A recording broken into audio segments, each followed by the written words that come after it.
Alright, what's up everybody, Mr. Mirror here, and today we are back with another Java video. In today's video, we are going to look at the scanner class in Java, and this is how we are going to get user input for our programs so we can start making more interactive programs with the user, test more things, and have some more fun programming. To begin, let's open up our Java file. And I believe we went with cinema. Yep. And we have our class and our main method already made, our public static void main string array of args. Now, scanner is not built into what we call base Java, or what I will call base Java. That means that I can't just go and start writing code for a scanner. One of the first steps I need to do in order to get access to a scanner is to use what they call an import statement. So the import statement actually goes above our class line of code. It's now the very first line of code that we have in our Java project, and it reads as import, then we do a space, and then we say what library do we want Java to import so that we get the ability to use things in that library. For us, it's going to be import java.util.util.scanner with a capital S, and then we do a semicolon at the end there. So now we have the ability to go in and make a scanner object and use scanner methods and start getting this user input in our program. Now that we have our import statement done, I'm going to go back into the main method. And in order to start using the scanner class and the scanner methods that we want, I need to create a scanner object. Now, this is going to be similar to a variable, we could say, but as an object, it can do a lot more. Objects can do a lot more. And we'll get into more detail about objects and classes and things like that in a later video. For right now, we're going to make a scanner object. So to make an object, it requires us to use a class name. So since we imported the scanner class, that's our class name. And then we give a space and then we call our object something. Now it is like a variable in this sense where we can call it anything we want. I'm going to call it SC, lowercase sc. We could come up with user input or keyboard input, or we could say scanner, but it has to be a lowercase s if we say it a second time.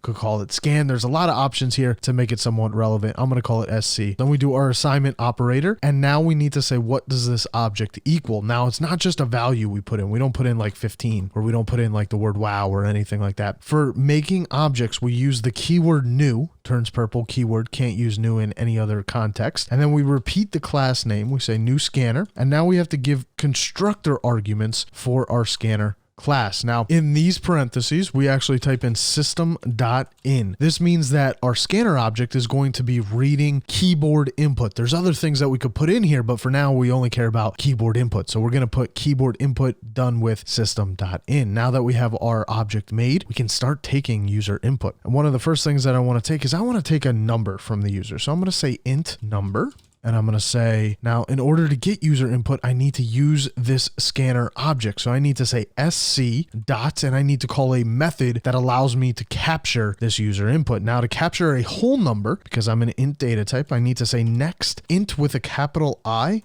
and then parentheses and a semicolon. So this is going to allow the user to type a number, a whole number, into our program. And if I were to run this file right now, we're going to see our first little thing that we need to remember when we start taking user input. So the program's currently running, but I don't see anything. I'm not printing out anything, so I don't really expect to see anything. But I don't see that line of code that says, hey, your program is finished running. And that's because it's constantly running. Because what it's doing is it is sitting at this line of code right here, waiting for user input. So if I don't tell the user, hey, I need some input from you, then they are not going to potentially know they need to enter something here, and your program's going to look like it's busted. So if the user enters a number, then they hit enter, now the program has finished running, and it would move on with the rest of our code if we had any.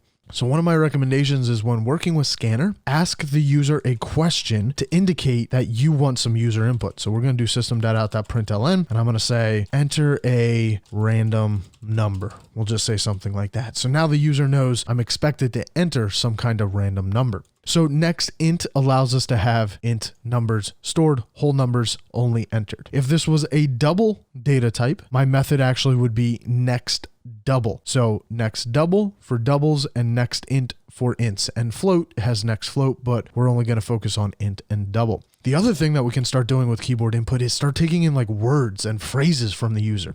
let's ask the user if they've ever seen our movie. That is our class name. So we're going to say, have you ever seen, and then we're going to give them our class name here, because again, we want to remember to ask them a question so they know that they are expected to type something here. We could clarify this and we could say, have you ever seen it? And then write yes or no or something like that to try to make it as clear as possible. So to take in user input that's text, that's words or phrases or sentences or paragraphs, we need to use a data type called a string. We haven't talked about string yet. It's going to come up very shortly here, but just know kind of holds text for us. It allows us to hold text, words, phrases, numbers that are considered to be text and things like that. So I'm going to say string answer, we'll just say equals. And then again, I use my object SC, and this is now next line is the method that I need to call. So we're going to ask the user that, and then I'm going to say, well, actually just leave it at that because I don't want this video to run on too much longer. So let's run our program here. So the user is going to enter a number. So now we're prompted, hey, enter a random number. So the user is going to enter something like 87. And now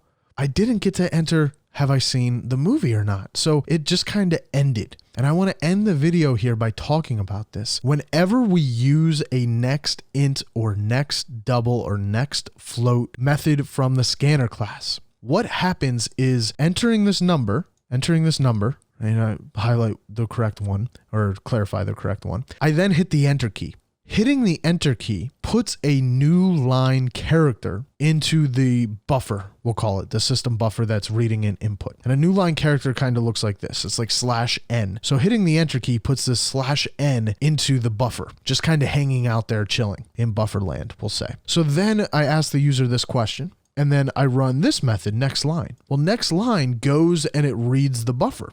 And if there's nothing in the buffer, well, then it waits for something to get put in there. So the user answers the question and then hits enter, and it now knows that's the answer. But because this new line character is sitting in the buffer after I hit enter key after typing in 87, and I know this is maybe starting to get confusing, what happens is this line of code goes and eats up that new line buffer and thinks that's the input. It thinks the /n was my response to this question because it was hanging out in the buffer and the new line went in and it said, oh, here you are. And it pulled it out and that was the answer. So that's not what I expect to have happen. And that's a mistake that happens pretty frequently when we're first starting out with Scanner. So anytime that you use next int, next double, next float, etc., what you need to do is we need to clear that buffer with that new line character in it. In order to clear the buffer, all we simply type is sc.nextLine. So now this line of code runs and it goes in and it clears the buffer that was left by this line, clears that /n. So then when the final line runs asking us, have we seen the movie? And this method runs, it's now waiting for an actual response. And to kind of hopefully clarify that, we will run this code, enter a random number, let's say like 51 this time. Now it's waiting for us to say yes or no, or what are you talking about? And we could say whatever we wanted there and it would accept it as input. So now that we have said this, it is now